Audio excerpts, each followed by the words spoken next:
Welcome back to the Smithsonian Zoo Park build here. We have in front of us our second reptile house exhibit. This is the pair of Dimetrodons representing a pair of Cuban crocodiles. I notice now the texture here where we switch between the swamp and the regular water is a little weird. But yeah, these guys are in the Smithsonian Zoo, kind of specifically set up as oh no, come back, tree. There we go. As pairs. So they're kept in separate exhibits. And only 4 of them are on display. So as a compromise, like we originally tried to put a bunch of Dimetrodons in here and it didn't work, we'll make 2 little similar exhibits, split the Dimetrodons up that way. What I've been spending the stream working on here is this nice little gate. This little like overlay, this set of rocks and decorations you can put around a gate, and hopefully this works and the Jeep can pathfind through it, and then you don't have that annoying segment of fence, because the rest of the perimeter of this enclosure is this same custom glass fence that's over here. So I would like to preserve this vibe if this can still function. And I honestly am not sure if it can. So that is our... Oh my god, please don't suck me all the way over there. So that is our current goal, is to make sure this can function. Do we have already 6 tasks? Okay, well, you're right here. So how about we do this? And then... Will you just go that way? Yes. Okay, well, I mean... Yeah, but, like, I would like you to go inside.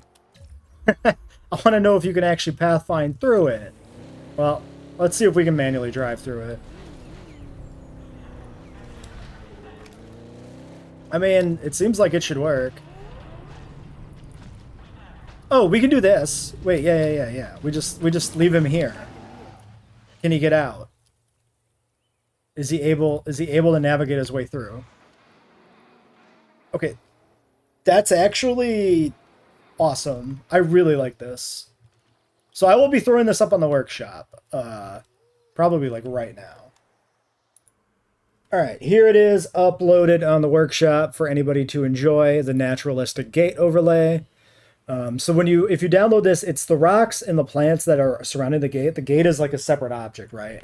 So you gotta put down the gate, and then you put down the rock decoration, and you gotta like drag it around the gate to align it properly. There are hanging ivy on both sides of the gate, so you can kind of use that as like your guiding point to align it with the gate. You might have to do a little manual, like a little trial and error manual rotation. Since I just made this, I don't know how consistently the Jeeps can pathfind through it. So if you rotate this slightly versus the gate, like I don't know how much leeway you can get away with before the Jeeps break and can't move through it. But yeah, I don't know if this is a thing other people have been doing. I just kind of had this idea myself and just did it. I didn't look on the workshop. I'm actually kind of curious. Maybe we should look. Well, there we are. Modern JPOG gate path. Yeah, there's like a lot of Jurassic gates. I mean, there's 72 pages of gates. So parsing through all of this, trying to see like if anybody's done this sort of thing. Open gate. Helps with tours. Is this just a decorative? What is this? Anyway, this is not important to this episode. All right, well, finishing up the second Dimetrodon enclosure, let's get our so-called lemurs going for Lemur Island. So let's start with Microceratus, I guess, just because it's the first one I clicked on. This is what we're trying to do here with the second enclosure, but the remote viewing gallery strategy really affects the deep water that we can include, so this may not work out. We're using our gate overlay again over here to obscure the gate, flipping it around so that now the ivy part is interior, concealing it, versus over here where it's concealing it from the walkway, but it's still fundamentally the same decoration. And we stripped down a remote viewing gallery entrance so that we can run a path directly across the front of it, basically, rather than have all the little planters and stuff that were out here before. This slots in a little bit better in the environment. Are you enjoying your little sunshade there, friend? All right, back into the water he goes.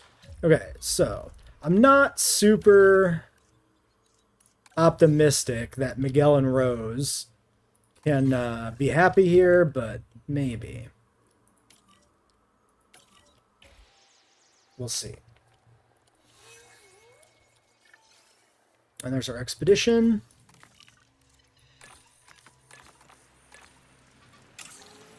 So the Lemur Island is this little, like, it's not even actually an island. The island is like a complete misnomer. There just happens to be kind of a moat on like 3 sides of this little spit of land. And it's just kind of this like raised up area that the lemurs live on. So we're going to try and do that. What I'm wondering, what I would think would be interesting, is if we can partially use the water as the enclosure border. Since there'll be small animals that won't like cross it. I'm not sure if that works. We don't have status info. That is a big problem. Get task slots full. Also a big problem. Task slots full. Son of a bitch. Okay, let's kill this. I'm going to need a new ranger team somewhere in the park, too.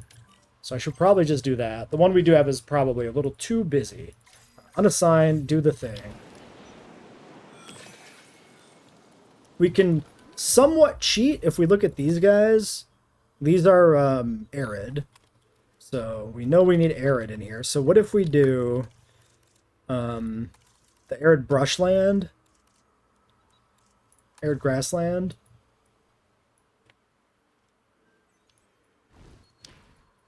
I mean, that's probably more than they need, and honestly, I don't really like the look of it. Maybe we can do that and then, like, ring it with a little cypress. Kind of blend it in a little bit. Well, that's a remote. That's fine. There can be some cypress in front. A little weird. There's, like, rock over here, but it's like a basking rock, conceptually, maybe. That makes sense, right? Maybe. This can be stripped out. Wait, did my other fossils come in already? No, I just never sent a new expedition out? True. That is me. Alright, well, let's get some comfort info and then check in on these guys. Okay, we have an interesting situation here. Two actually interesting situations. One, Irritator overlaps with these guys. Oh, and he is getting cranky because of it, I think. Yeah, Cohab discomfort's up. So that's a problem. So this is based on apparently the proportion of the territory, which, yeah, now he's getting a large chunk of it that overlaps, so now he's getting mad about it. So I'll have to look at that. But it's not a problem for the Dimetrodons, because the Dimetrodons have actually merged their territories, even though they're in separate enclosures, which is pretty interesting. So if you use decorative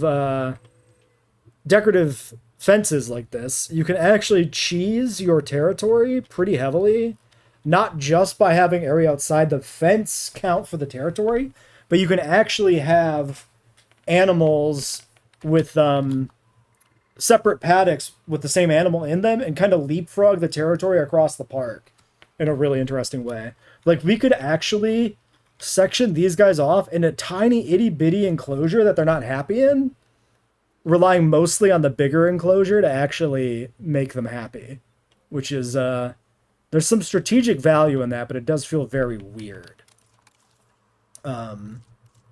Not going to be doing that here. I'm probably just going to stick with basically what we got for the enclosure. Throw in a little more decorative stuff here. Mix up a little more of the wetland for vibes, I say. But, yeah. I don't know. Maybe we'll just sprinkle it all around the outside there. But yeah, this is a fun little viewing gallery. We do get guests up top on the benches, which is nice. Can we stand on it if we do, like, first-person view? No. I wish you could stand on things with the first-person view. It'd be nice if you had a way to actually,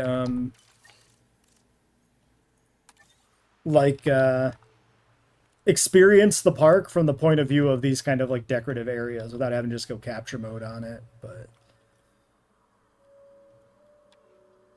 it's not a bad little viewing spot, I guess. I mean, it's hard to actually see the Dimetrodons, I guess, but It's not that bad. It's okay. I do think I want to try and do something with this guy's comfort, but I don't really know what to do about it, so I would probably have to, like, block this off partially. I don't know. I'll have to think about it. Alright, it's a disaster. It's not going to work without making my irritator sad, who I don't want to be sad. So, I'm gonna... This will go back to being good eventually as the territories kind of readjust. I think. Oh yeah, this is actually, like, partially overlapped with their current territory, I think. No, because the fence blocks it. Well, anyway, I'm gonna try and move them out of here and, like, redesign this exhibit from scratch, I think, because it doesn't really... I'm not happy with it, so... I suppose, yeah, hold on. He's, You might be cooking. You might be cooking. This is an aggressive one. What if we just made a new irritator? Wally 2. I like the idea. We're gonna try that. So, like, I guess we just kind of make the same guy. But we, don't get an aggressive one. I could actually breed tolerance into this.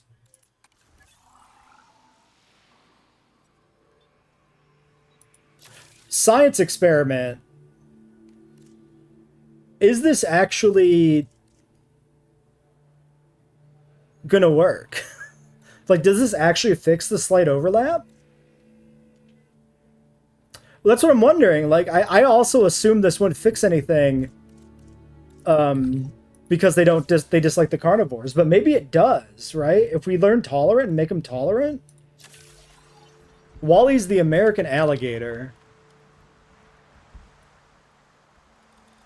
So yeah, we'll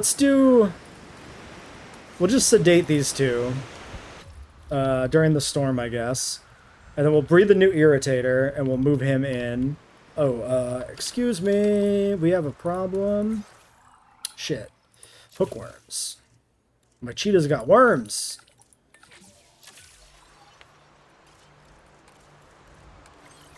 Or get the ranger team in there. Oh, shelter, shelter, shelter, shelter, somewhere. Open all. And yeah, fossils have been done for a little bit, and I've not been looking at it. So, micro is coming along. Still a little ways to go. I think everybody's busy, right? Yeah. Alright, well, we'll get through this. Alright, here's our replacement Wallies. Large appetite or nothing bad. Yeah, let's just take you. Wally is factually a female American alligator. So, new Wally.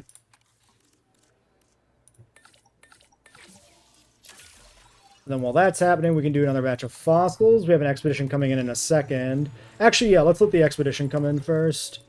Let's rest you up. See what we get here. 10, 9, 8, 7, 6, 5, 4, 3, 2, 1. Come on, hurry up. Alright. Well, that is, in fact, a complete lemur genome. Fantastic. And then we can start on Psittacosaurus, which is over here somewhere. There. Alright. Let's check out that new Wally soon. It does factually work that the tolerant irritator actually is not pissed about all the Dimetrodon encroachment. So that's interesting. So it's relevant, actually. With natural enclosures and using these kind of barriers to segregate your dinosaurs where the territory expands beyond and then can overlap with a nearby enclosure, tolerant actually is a relevant genetic compared to how worthless it was in the back half of JWE2's lifespan when they nerfed it. Very interesting. Very, very interesting. All right, Wally. Now, the question was asked in chat where if we add the old Wally back in, and this one is alpha, will it still take care of the cohab discomfort? So I suppose we can try this, right? We just grab the old Wally, who I stuck over here. And if we put the old Wally in the pen, they will be mad about not having enough territory. But we should be able to see if there's a comfort difference between the two, right? That'll tell us if this matters for the alpha at all. I suspect it won't.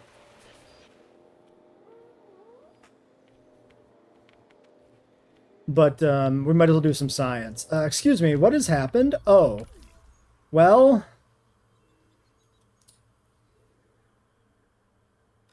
yeah.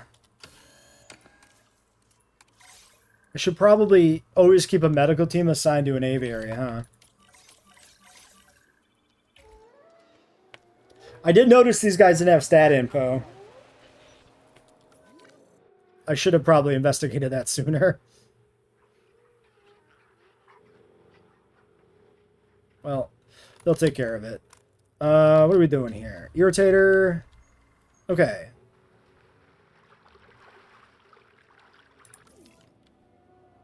So, they actually have enough Baron. Just adding a second member basically did almost nothing to this. I just don't have comfort info anymore, so I can't check. Team 3, please investigate what is happening with my irritator. We're doing science. Please tell me about the outcome of my science. Okay. 99% comfort.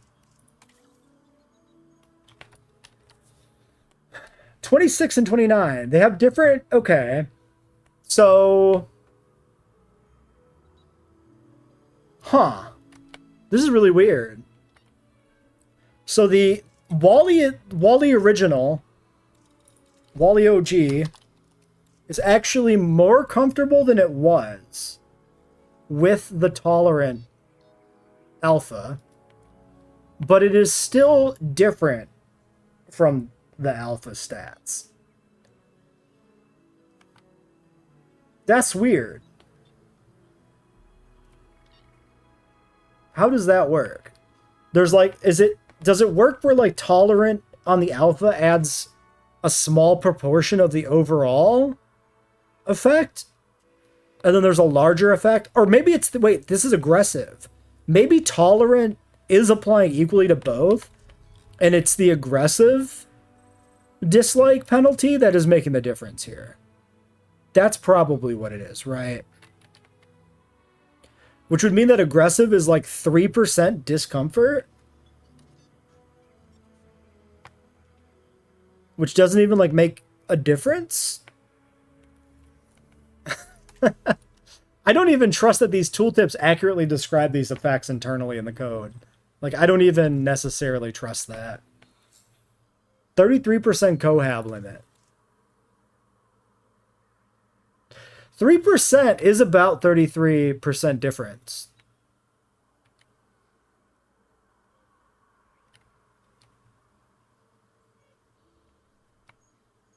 No, it's not. I'm thinking about it backwards. All right, well, anyway, it's a mystery. It does seem to matter.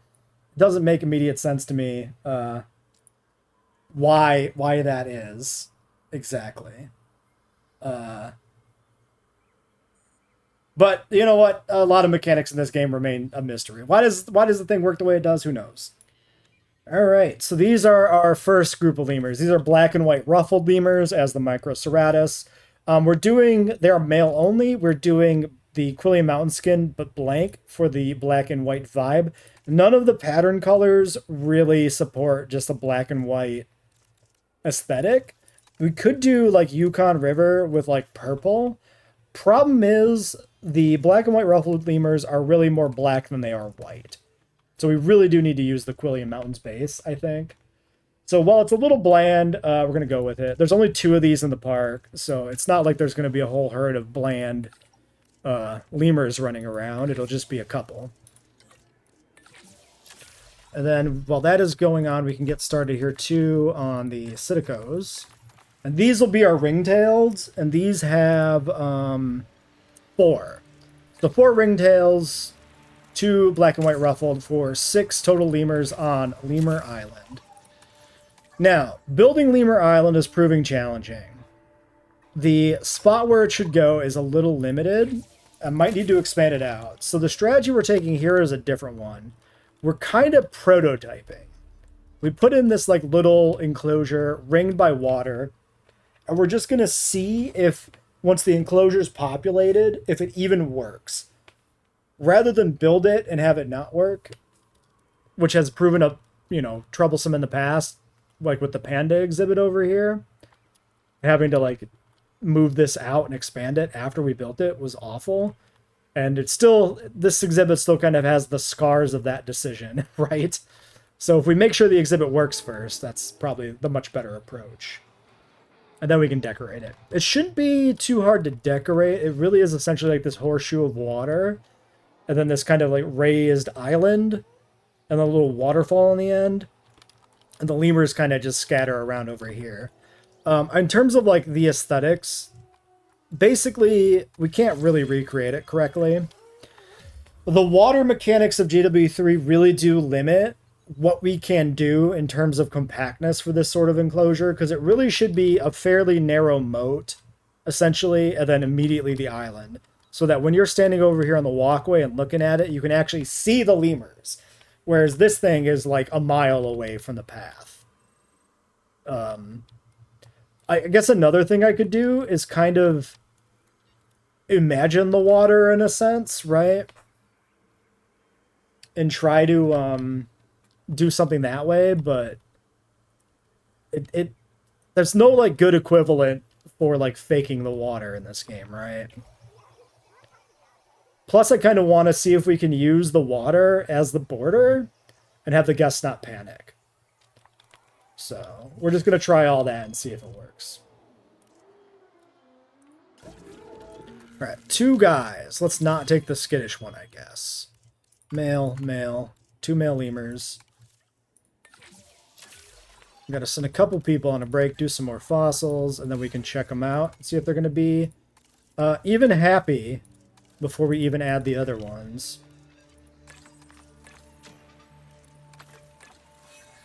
Okay, we do have all the fossils. Alright, second batch of lemurs, our ringtails. We're doing Citico. We got this Yukon River skin, which is the white one, although it really comes out to be more gray. We do get a little bit of black and white patterning on the quills, which kind of echoes vaguely the ringtail lemur patterning down the tail. The closest pattern we could do would be like Calcarana, but the browns don't really evoke a ringtail lemur. So that's why we're doing blanks. Lock in the usual spread of Humble Social genetics here, and click the go button. We're looking for 4 more gentlemen to add to Lemur Island here. All right, 4 of these. So we have we want male on everybody. It is a bachelor pack again. Humble Social, Quenched is good. Yeah, we could take the Docile and the Quenched. Sure. All right, bachelor pack of 4. Let's go ahead and do the research for Cryolophosaurus for our lion stand-in. My question is why every time I pause the game somewhere and then I scroll over to another part of the park, why the dinosaurs are always doing crazy stuff like this. It must be some sort of like resource saving thing they do, where like their animations are maybe only approximated when they're off screen, which is why they always have these crazy jagged tails, especially when you look at them. But it's kind of interesting. Anyway, Lemur Island is a success. They are actually all happy. So the big thing is just to, you know, try and make Lemur Island actually not look like crap island. But it will work. So ideally we have like a waterfall and then like some rocks lining this and some decorations and trees and little like shade things and stuff. I honestly not sure how far we can go with what we have to work with here, but we'll try. We have a slight slight infected wound problem going on right now with a broken bone. Let's get this taken care of, at least with the broken bone part. We had a storm that just rolled through, but coming along. We also do need still to like formally complete this part. A solid chunk of dinosaur appeal, but we're getting there. Currently, we do have a really annoying outbreak of avian pox just spreading rampantly through the park. I need to knock out these vaccines. We need to nip this in the bud before it keeps happening. So we'll do this one, and it looks like we also had rabies. So let's get that.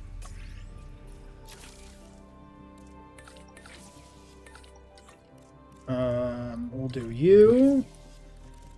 And while that is all going on, we can also start working on the carnivores that are coming in next for the big cat section. So Velociraptor depleted RD1 dig site.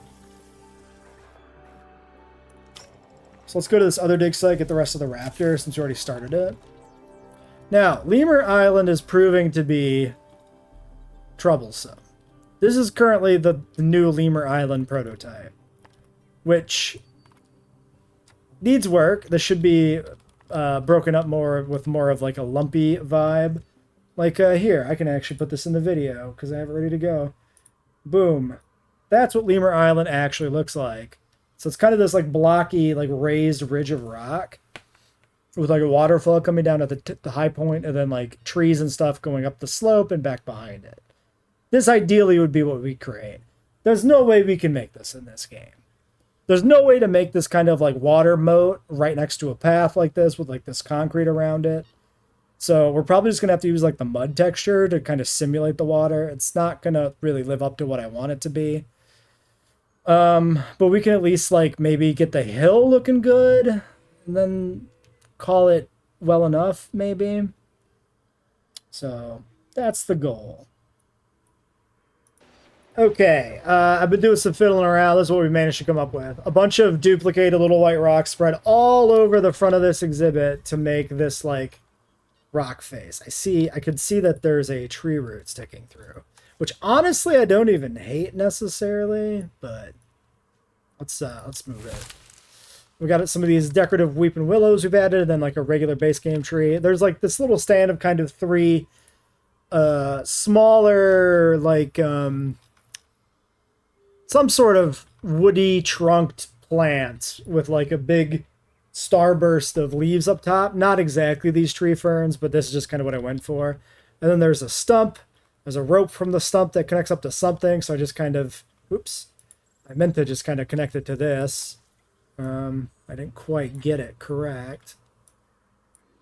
But like a little lemur tree climbing thing. There's a couple of little lemur tree climbing hut things with like a rope maybe between them. This is my current placeholder for those. And then, yeah, the whole thing has got a little waterfall, and that's going to have to work. That's the best I can do. The moat had to be compromised into just mud texture because we couldn't get water ringing the island itself proper. And then I need to clean up this whole perimeter here, which I'm going to do another time because it is midnight. So I just need to end. But yeah, we'll put a little like viewing, like primary little like viewing post thing here. Not like an actual viewing gallery, but like a little conceptual little lookout. And then we'll fix the railing around the rest of this, put some plants in here eventually and whatnot. And make it look like something, you know, something close enough. For now, we need to get these guys settled in and try to thread their veg in such a way that it doesn't really look out of place. Which I guess won't be that hard because they don't need that much. I guess the big thing will be the ground nut, adding like little trees and stuff, but that's not even that bad. Actually, honestly, no, that the split leaves is definitely not the plant I'm looking at. It's something else, but all right, that's fine. What about a cycad? Do I feel like it should be a cycad up on the hill? I mean, I can't get a cycad to spawn apparently anyway. Okay, well, whatever. Yeah, I mean that works. They're happy. They're in the pen. You could theoretically see them maybe. Seriously, you infected my feeder? Really? After all this, I got another infected thing to deal with? Oh my god. At least the disease has worked itself out. Alright, so. Oh yeah, the little sunshade is part of a decoration pack off the workshop. That's what this is. Shit.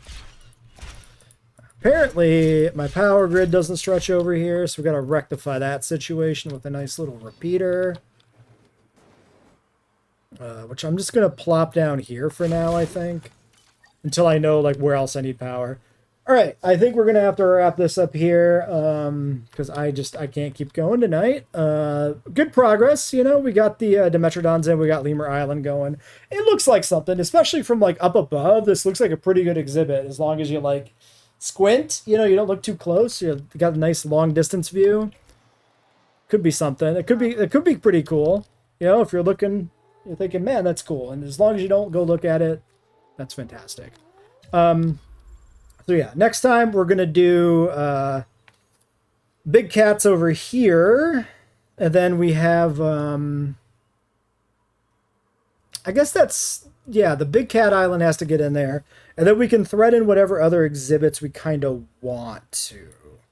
Big cats is definitely the last one we have to have. And yeah, that should be basically where this ring from the Dimetrodon holding pen was. And then we can put in like a fish like dunk for Amazonia. And we got to get our Ostroraptors for other bear species over here on the American Trail. But that really might be all the space we have like available to us. Because we bumped up against the map edge here and I can't really do anything about it. The park should really extend about this far. But honestly, this part of the park is like petting zoos and like kitty shit. So I think it's okay if we skip it. And yeah, it's really coming together. I'm really happy with where we're at on this park build. All right, well, that'll be it for this episode. Until next time.